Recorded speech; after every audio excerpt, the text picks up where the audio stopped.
Couple of things, three things really want to focus with you today. One is where you're going to find your correct grade. So there's been a lot of questions about the grades in Canvas versus the grades in Aries. I wanted to go over that again and explain that to you. Progress reports should be mailed out today. So they'll be coming to your house either tomorrow afternoon, Saturday, or Monday. So you want to have a look out for those. Second thing, I want to go over the age of the Renaissance coming out of the Black Death, the plague in Europe, and what we call the Middle Ages.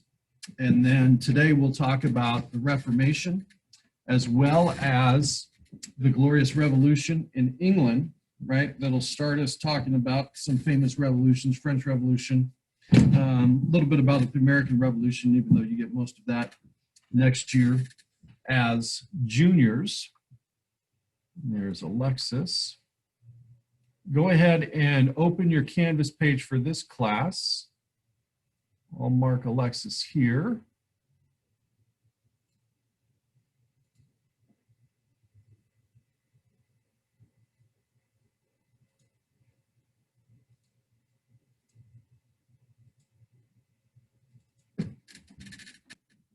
Okay, so first, as I said, what I want to go over is what you should see with your Canvas grades and your Aries grades.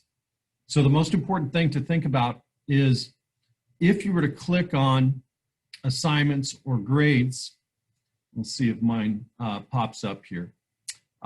Couple of things that you'll notice.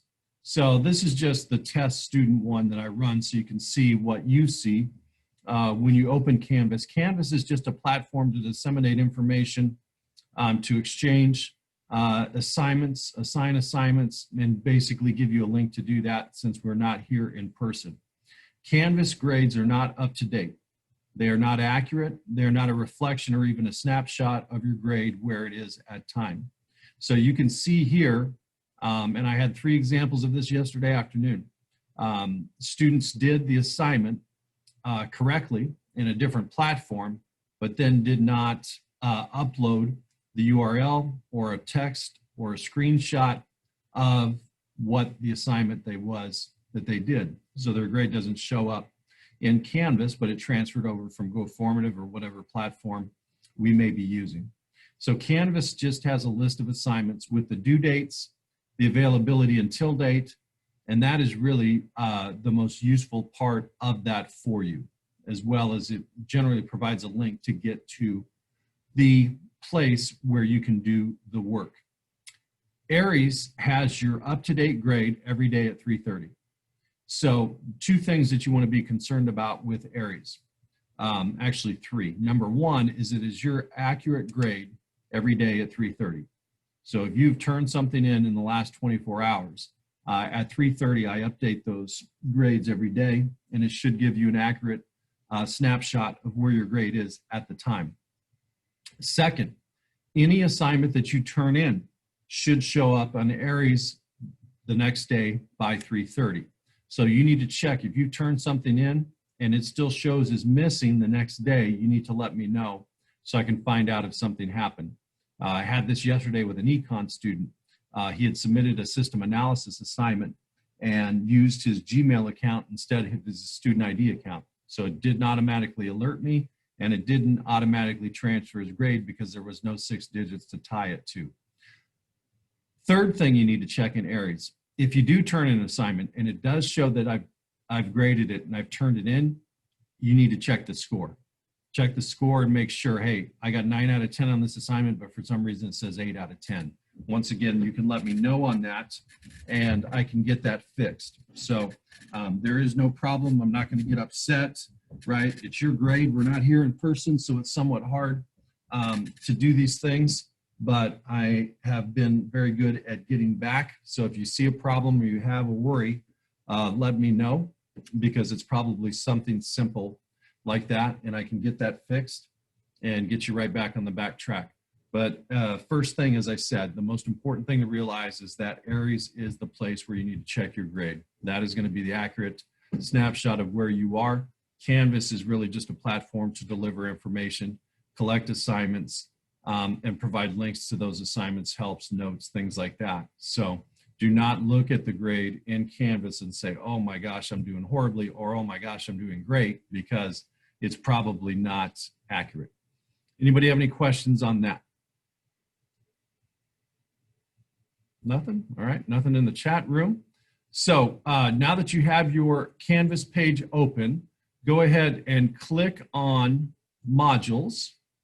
Second thing I want to do with you is go over this time period that we call the Renaissance and why that's important to us. And then talk a little bit about these two assignments. Remember last week I told you, and actually said, focus on your progress report grade, the assignments leading up to that.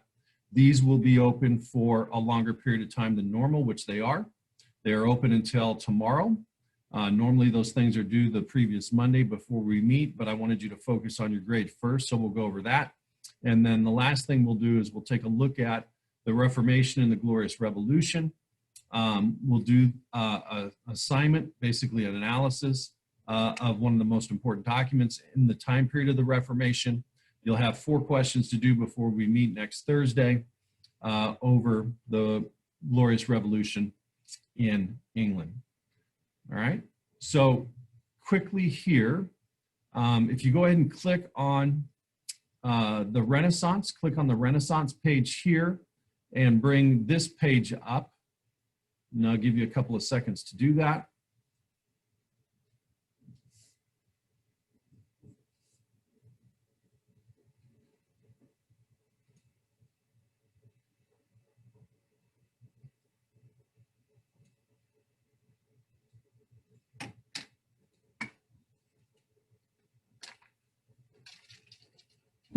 Okay, so a couple of things that want to make sure that you understand about this time period. And it's not very complex in terms of understanding what happens, right? I mean, we sort of, during this time period, even though it's not as bad because we're not losing 30 to 70% of the population, the mortality rate on this pandemic is below 1%. But you know, everybody, especially those first couple of months where everybody was on a pretty strict lockdown, the time period of the Renaissance, right, comes after an almost 200-year period where people are dying from this thing that basically is turning their organs inside to mush, right? And they get these unbelievably terrible scabs and boils on their skin and are dying, and it seems to be spreading. Nobody knows why. Coming out of that, right, people take into a time period where they start thinking about, you know, the meaning of life. What is this all about? We said that they rediscovered Greek and Roman writings and start to focus on individuals, right? Not so much society as a whole. So they rejected the idea that life was only a preparation for the afterlife we're going to enjoy after the misery that we've been through. When you're talking about the church, they're talking about the Catholic Church as the preeminent or dominant church in Europe. And basically the rediscovery of these Greek and Roman ideals, right? Greek ideals in terms of democracy, Roman ideals in terms of equality under the law, written laws. If you're a citizen, right, you have certain rights. So you see architecture really take off. If you watch that video, you see political power and the role of government start to be questioned by specific thinkers. And this expansion of ideas really takes place when we have the movable type printing press by Gutenberg. The first book from that is the Bible, but it is a quick, much quicker way. And as I said last week, probably the most important invention in human history last 1,000 years would be, right, the ability to share information like that. So instead of something having to be handwritten, instead of something that you have to make a particular type for one page and then make another one, this speeds up the process. and literacy you'll see come about during this time period, and that will lead to more thinking, more reform action, and more people sort of, what should we do now? So this was the video here on the printing press. I showed you that and how that worked. This was the video on the Renaissance about the architecture. I showed you the short clip on basically the distribution of water, which you really see population start to take off from that time. And then I tied that into today, right? In the 80s, in the early 80s, you had the Central Arizona Project, which was at the time one of the largest canal projects in the history of the United States, which basically took Colorado River water from the Colorado River coming down the border between California and Arizona. That canal goes all the way to farmland and the metro area of Phoenix. And in the last, well, now it's been almost 40 years, right? Phoenix has gone from a population outside of the top 25 in the United States, the 5th largest city in America. So these things that happened during the Renaissance, we can see, right, more than 1,000 years later. And that's why I attached that clip so you could sort of see what was going on. As I said, you wanted to do a couple of questions. The Renaissance questions 1 through 4 are in TCI, and you want to make sure that when you finish that, that you take your text entry and copy and paste it here, or you can take your website URL to your responses, and if you put that there, it brings me automatically to that. So I'll show you an example of what I'm talking about there. This is where most people finish on TCI, but then forget to attach that URL. So you were to complete this during class time, even though it's still open until tomorrow. Move this out of the way. So if we go to, let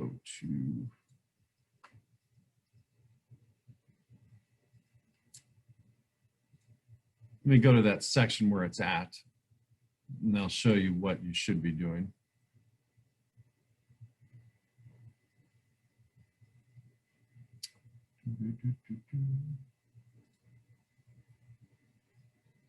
So if you go to this unit, lesson 13, and click on section 1, these were the 4 questions that you were to do. So there's some text up there about the beginning, coming out of the Black Plague, right, the Middle Ages, then what you have in terms of the Renaissance starting in Europe. When you get down to here, there will be 4 questions. So once you turn that in, there should be a button down here that says turn in. Once you turn that in, you're going to hit Control-C after you highlight your URL. And then if you submit that URL in your assignment, that'll send a notification tied to your student ID. I can click on that URL and it'll bring up your responses, and I can grade that then, and it will get in quickly. As I said, you were to focus on your progress report grade. This is on the next 6 weeks grade. That's why it's still open until Friday. All right, and then the map identifications was the only thing that you had to do between now and the next class period. It's due Friday by 3:15. It's available until the following Friday, October 2nd. But if you click into here, it's simple map exercise that we've done again already. So there's 16 identifications of the countries in Europe at 1785, and that's what you need to know. So make sure that you check your spelling there.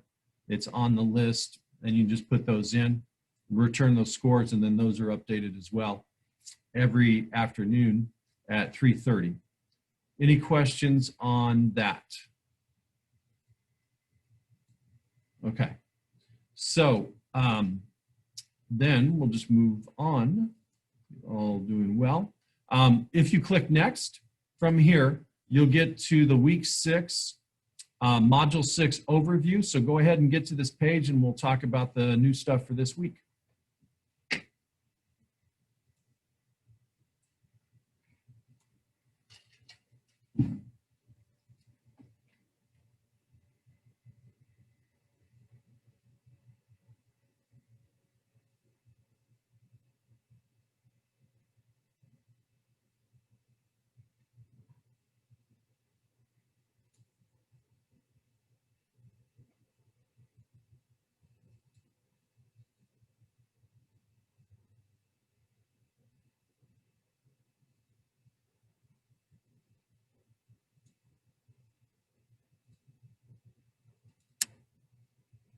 Okay, so Reformation and the Glorious Revolution, right, in early England.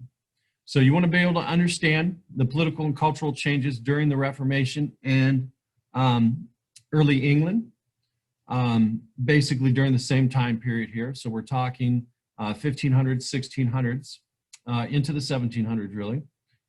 This week, we'll look at the Reformation, sort of tell you what it is and what thoughts and reforms were requested during this movement. Understand that Europe really becomes the center of what we are examining as it affects us in the United States during this time period because of the American Revolution that you'll really focus on as juniors, but understand right in the 1770s, these ideas are going to spill over to the colonies, and that is going to cause or be some of the causes of the American Revolution. And then know the political changes that come about because of the Reformation and the Glorious Revolution in England during this time period. So go ahead and click next and get to this page here. This page will come up and we'll talk a little bit about that. So go ahead and get to that page.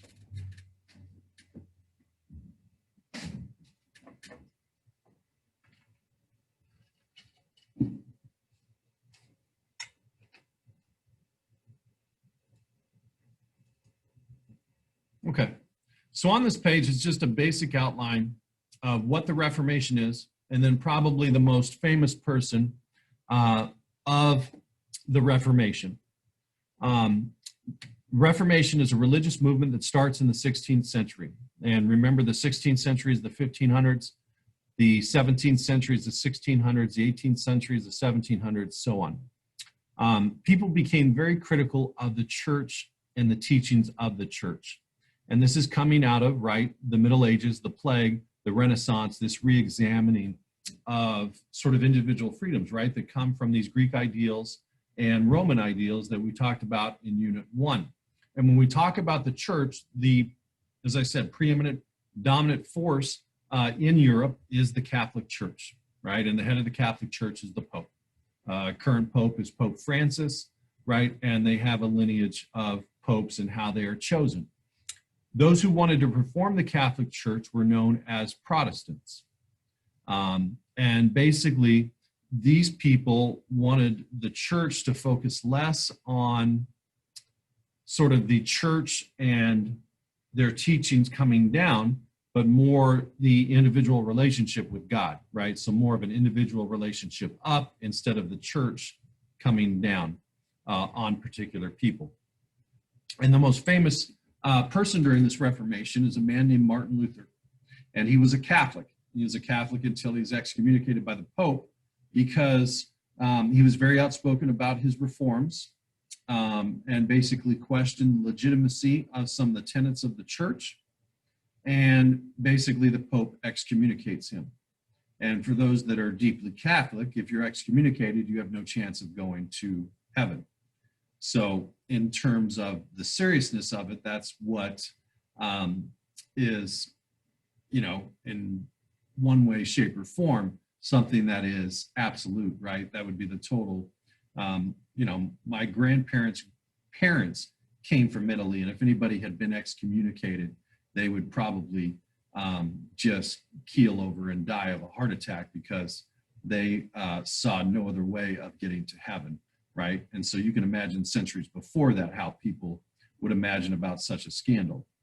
So Martin Luther had some reforms, and it was in a document that he had written down called the 95 Thesis. These are the things that we need to do to make the church just and fair for everyone. One of the things about the Catholic Church, and this was going on during that time period, is that there's two types of sins. There's a mortal sin and a venial sin. A mortal sin is one that you will go to hell unless you ask God for forgiveness for.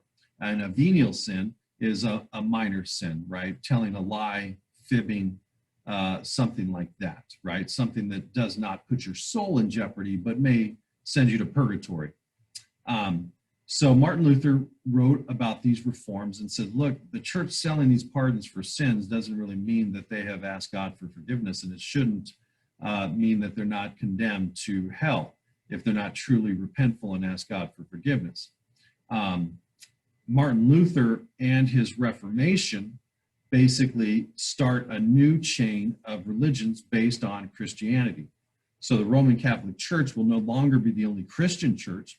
We'll have other ones pop up, and we'll talk more about that with the Glorious Revolution in England next.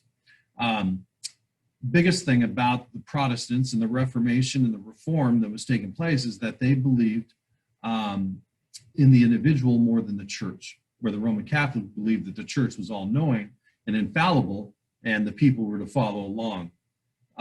These Protestants and Reformers believed more in the individual and their interpretation of the Bible than anything else. And so there's two short video clips here. If you want to watch that, you can. It'll go over the Reformation, it'll go over Martin Luther. The one about Martin Luther is really pretty funny, and you'd enjoy that. Go ahead and click next, and we'll talk a little bit about the Glorious Revolution. So we'll let you get to that.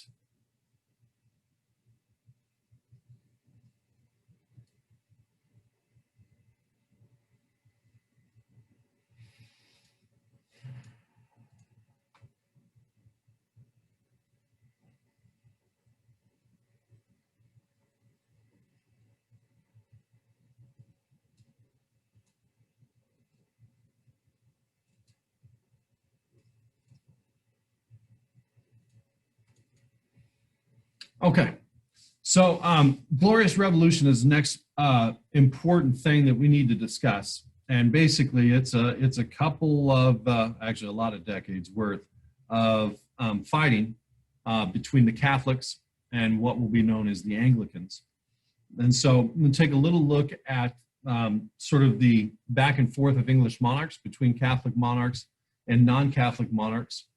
And then we'll talk about what specifically the Glorious Revolution was in England.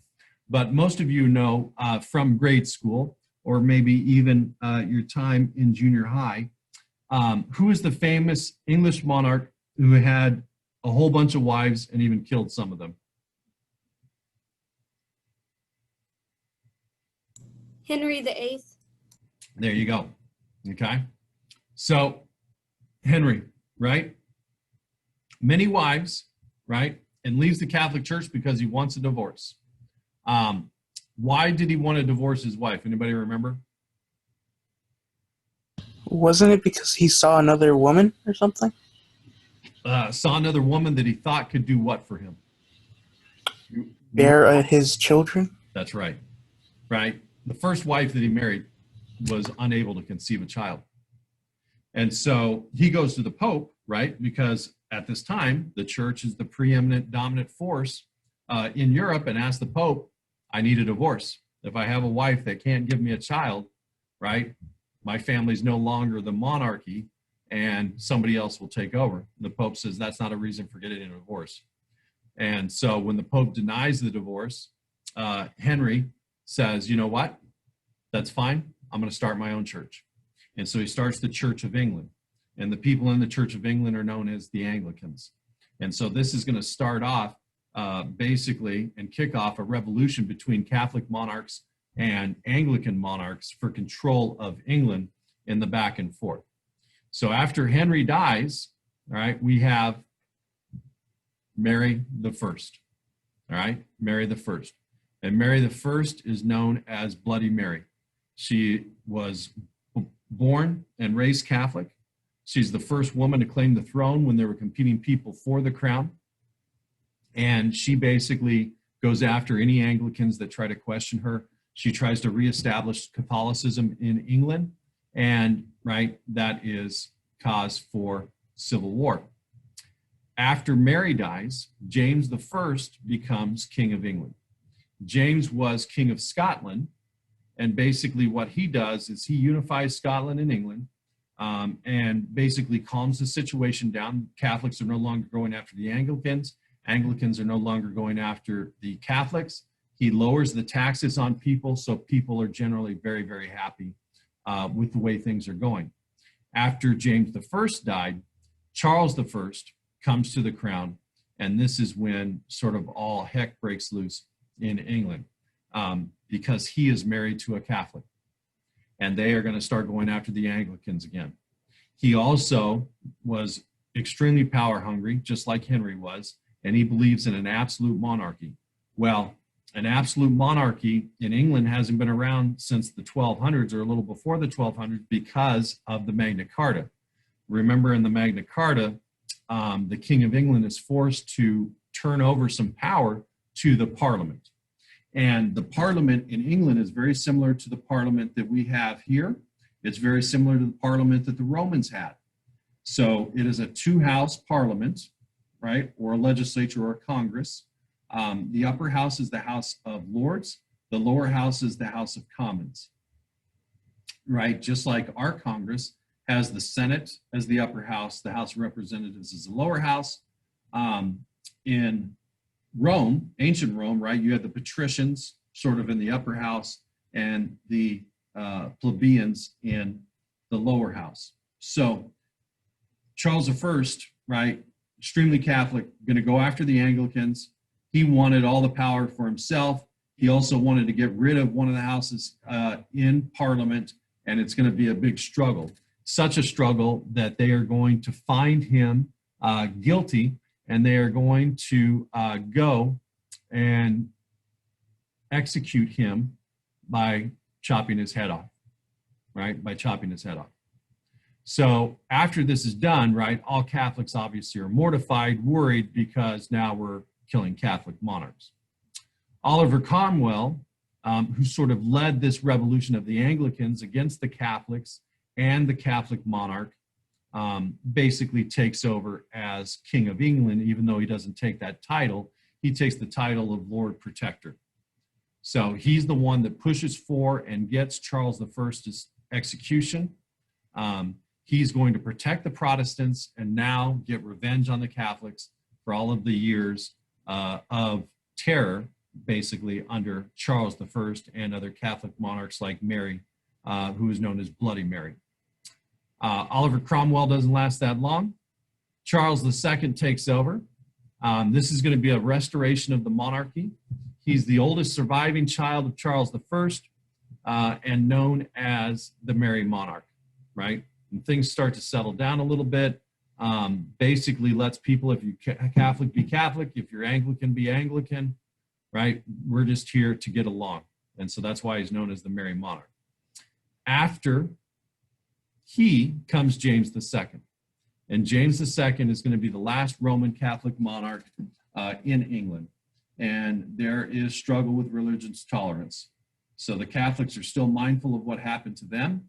They're very upset, and they're going to start going after the Anglicans. It's during this time period where the Parliament steps in and basically shuts James II down and says, you know what, this is the way things are going to be run. We still have overview of taxes coming from the monarch.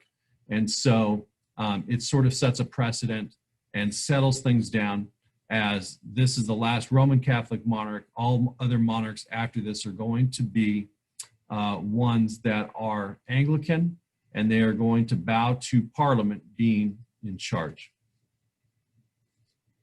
Any questions on that?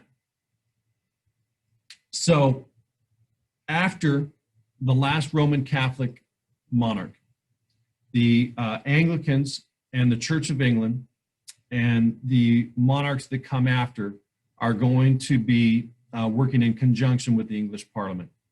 Now, as I said, the English Parliament is the legislative body in the United Kingdom. And there are two houses. There's the House of Lords and the House of Commons. House of Lords is upper house, House of Commons is the lower house. And what they established under James II is the same thing that comes from the Magna Carta in the 1200s, is that all tax raises, okay, all taxes must be approved by Parliament. So even if the monarch wants it, you have to get it approved by this elected body of the people. Now, there'll still be monarchs that try to claim absolute power after James II, but they're not going to be successful, right? They're either going to be run off or they're going to be overruled by Parliament. The biggest piece of legislation that comes out of the English Parliament during the Glorious Revolution is this document called the Petition of Right. And what it does is it sets up the precedent and reaffirms what's in the Magna Carta. Monarchs cannot tax without Parliament's consent, because Parliament is voted on by the people. It's the voice of the people, and we have had that as a precedent for 500 years. There will be no more imprisoning citizens illegally, because whether it was a Catholic monarch or whether it was an Anglican monarch in Britain, the other side would imprison people just for their religion. And so the Parliament says, no, you cannot imprison people unless they commit a crime. And being Catholic or being Anglican at the time is not a valid reason for locking people up. Also, Catholics and the Anglicans had made, during this time period of the Glorious Revolution, some citizens house soldiers in their troops, and it's called quartering of soldiers. And we see this in the American Revolution as one of the grievances, especially in the Declaration of Independence. And we see that in our Bill of Rights, which I think is Amendment 3. So makes it illegal for the military to make citizens house troops in their house. And then last thing the Petition of Right does is that maintaining a military government in peacetime is not allowed. So we can have a standing army to fight off the French or the Germans or whoever may be attacking us, but we can't keep a military government in peacetime to attack Catholics or Anglicans or other citizens because we don't like that they don't agree with us. There is a video here if you want to watch that sort of details all of the blood and guts of that glorious revolution. Well worth your time. Go ahead and click next, and we will do something together. So you're going to get to this page here, which is the 95 Thesis. So we'll look at what Martin Luther tried to get the Pope to reform the Catholic Church.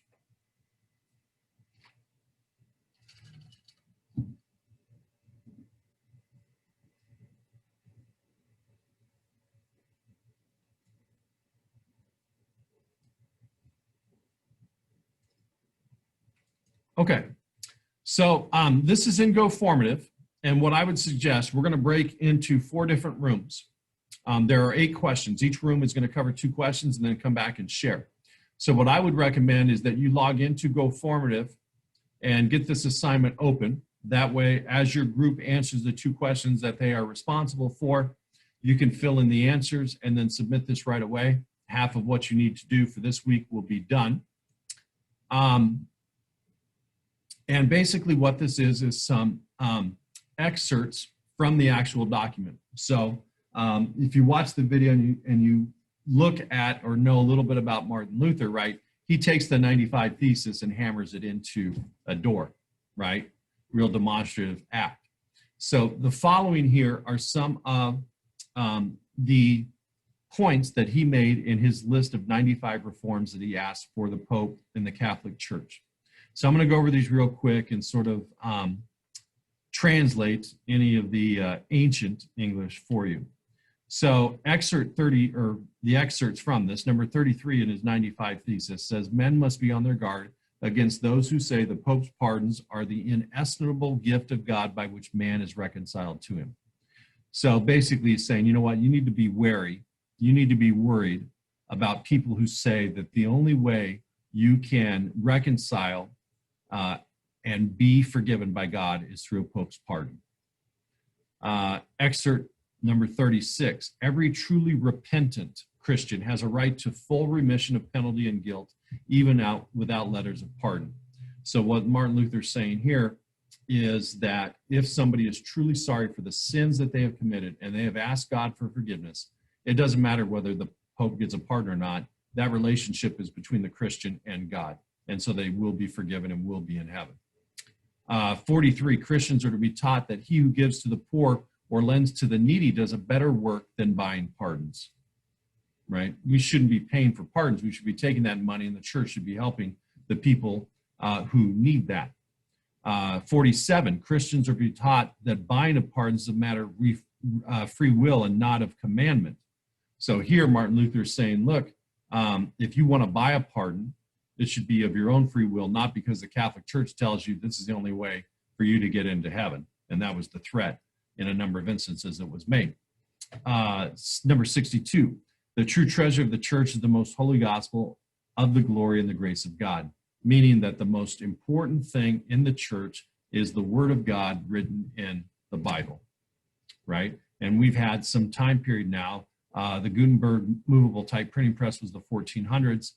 This Reformation takes place in the 1500s. So we've had some time for this gospel to be mass produced and this Bible to be mass produced and spread throughout Europe. 66, the treasures of the indulgences are nets with which they now fish for the riches of men.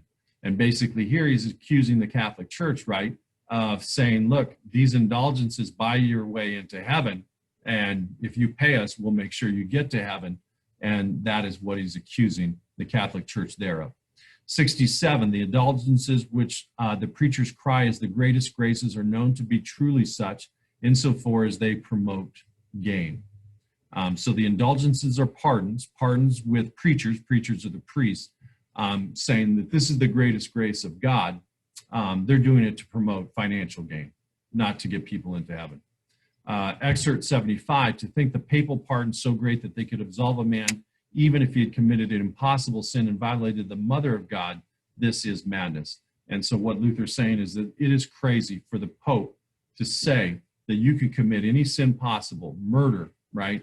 And if you pay the pardon, that absolves you of your sin. It doesn't work like that. You have to be remorseful and ask God for forgiveness. And then 76, the last of the experts, we say on the contrary that the papal pardons are not able to remove the very least of a venial sin so far as guilt is concerned. And so what Luther's saying here is even if it's the smallest of sins, the smallest of actions, if you are not truly repentant and sorry and ask God for forgiveness, it doesn't matter how much you pay for a papal pardon. It is not going to excuse what you did. All right? So that's sort of the modern day translation of what Martin Luther put. And so what we're going to do is I'm going to divide you into 4 groups. Group 1, you're going to answer questions 1 and 2. I would type it into your formative as your group does it. So as your group does it, type it into 1 or 2. Group 2, you're going to do questions 3 and 4. Group 3, you'll do 5 and 6. Group 7, you'll do 7 and 8. Then we'll come back together. Group 1 will present their answers to 1 and 2, while groups 2, 3, and 4 write in the answers there to 1 and 2. And so as each group shares, the other 3 will write them in. And then when we're finished, you'll be halfway done. And then I'll show you the 4 questions that you're going to answer about the Reformation and Glorious Revolution before we meet next week. So let me set up your break rooms. We'll give you about 5 minutes for that.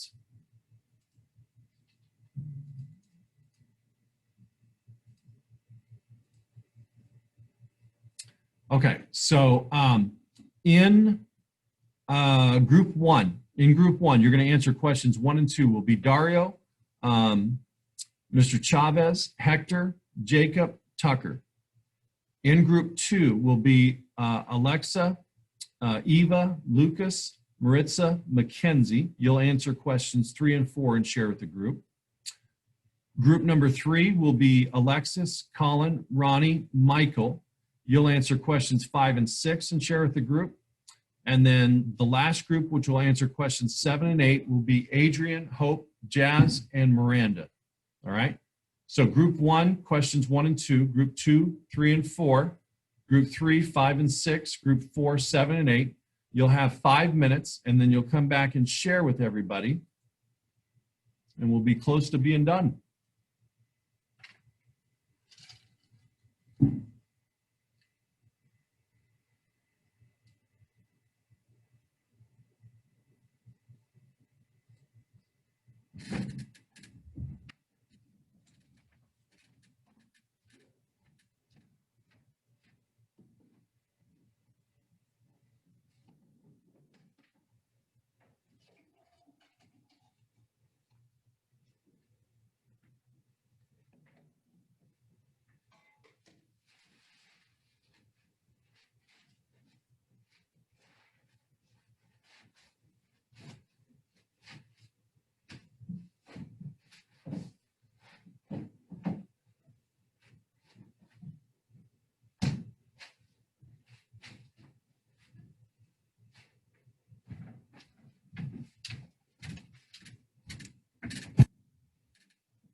Okay, I think everybody should be back now.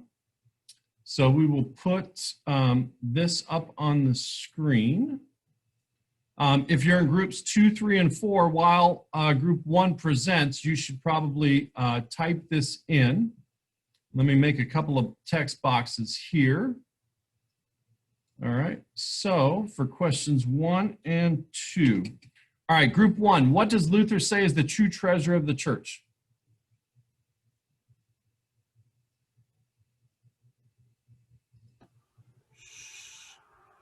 The true treasure of the church is the most holy gospel of the glory and the grace of God. Yep, correct. So that's the Bible. The Bible is the true treasure of the church because that is the grace of God through his word. All right, so the Bible is the true treasure of the church. All right. So groups 2, 3, and 4, you should type this in as they go over it. And then group 1, your last one is, what does Luther say about binding pardons, or what was called indulgences at the time? Luther said that buying pardons is not right, and that instead you shall ask forgiveness instead of buying pardons. The work should be put in to gain forgiveness instead of just buying a pardon. You should really mean that you feel bad about what you have sinned. Right. Yeah. So basically, buying pardons is not really being sorry or repentful. And so buying of pardons is not, or shall we say does not, maybe better, huh? Does not clear you of the sins committed. All right. So perfect. That is from group 1, and that's exactly right. Group 2, you had questions 3 and 4. So number 3, the question is, judging from all of these excerpts, what is Luther's opinion on the position of the Pope? That the pardons are not that inestimable gift of God which man has reconciled on him. Right. And so would the opinion of the Pope be positive or negative from that? Negative. Negative, yeah. The Pope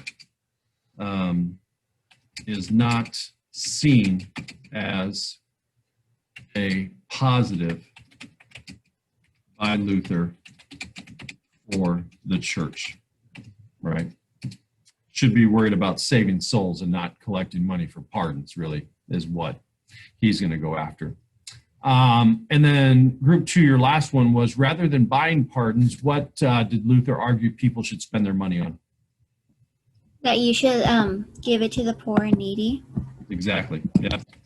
Luther argued that the money should go to the poor or needy. Absolutely perfect. There you go. And so these were the proposed changes there. All right, so I'll leave that up. And I'll make another text box over here. We'll do groups 3 and 4. All right, so now we're on questions 5 and 6. Okay, so group 3, question 5 says, does Luther believe a Christian has to have a pardon to be forgiven? And what does a Christian need? It says that he doesn't need, and every Christian has the right to full remission of penalty and guilt, even without letters of pardon. Correct. So basically, no, you don't need a pardon to be forgiven by God. Every Christian has a right to be forgiven if they ask God for forgiveness. Yeah. Perfect. All right. And then your second one, group 3, was what can papal pardons do or not do according to Luther? They can't absolve a man even if he had committed an impossible sin and violated the mother of God. This is madness. That's what he said. Right. Yeah. So in that part, exactly what he's saying is, look, it doesn't forgive the sin, right? You could pay $1 million and it doesn't forgive the sin unless you're sorry. Yeah. So pardons do not, right, equal forgiveness. So pardons do not equal forgiveness.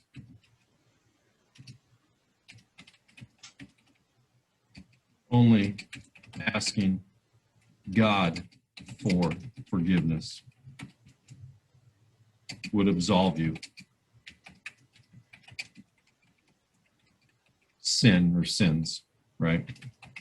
Depending on how many you committed, I guess. All right. Last group, you got 7 and 8. So after reading all of these, do you feel whether the Pope had just cause to excommunicate Luther from the church? No, I think he only excommunicated him because he was offended. Okay. So no, the Pope took it personal. They were only suggestions of reform, right? You could put yes if you wanted to, right? Yes, because he was challenging the authority of the church, and technically, according to Catholics, right, the Pope is an extension of God, and so if the Pope says it, it's like God saying it. So yes or no would be fine, right? But most people, I think, today would say, you know, I mean, there's Catholics now that ask for certain reforms, and they're not excommunicated for asking for those reforms. So things have changed over a period of time. 8, what does Luther's motivation seem to be after reading excerpts from his controversial text?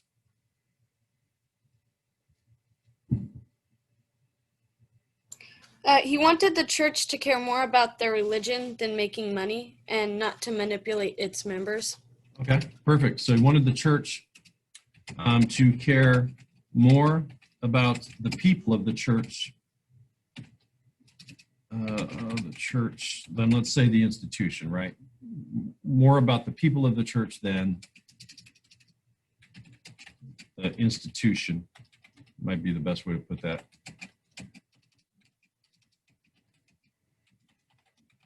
Perfect. Great. Those are all great answers. You guys have the best answers yet this week. So I'm going to leave this up by taking a picture. So I'm going to take a picture of this. So if you didn't get it all down yet, don't worry. I'm going to bring that back up, so don't freak out. Then what I want to show you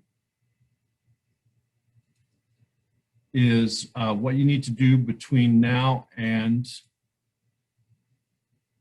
the next time we meet Thursday. So if you click next, you're going to do 4 questions over the Glorious Revolution. Actually 3, sorry, only 3 questions. So if you go to your TCI account in Unit 4, Chapter 15, Section 2, it is 3 questions about the Glorious Revolution. So it talks about the fight between the Catholics and the Anglicans, right, the Church of England. And so there's just a brief overview of kind of what I talked about. And there's 3 questions, right? And those questions obviously come from the notes and what we talked about and what was right above there in the text. And so you'll fill in those 3 questions and you'll hit turn in. When you hit turn in on that, just copy and paste your URL, go to submit assignment, go to website URL, copy and paste that in and submit that. I'll get a notification that you did. I'll click on your link and it'll show me your answers. All right. So that after you submit this Go Formative on the 95 thesis, that's the only thing, those 3 questions you need to do between now and next week. So if you have finished typing that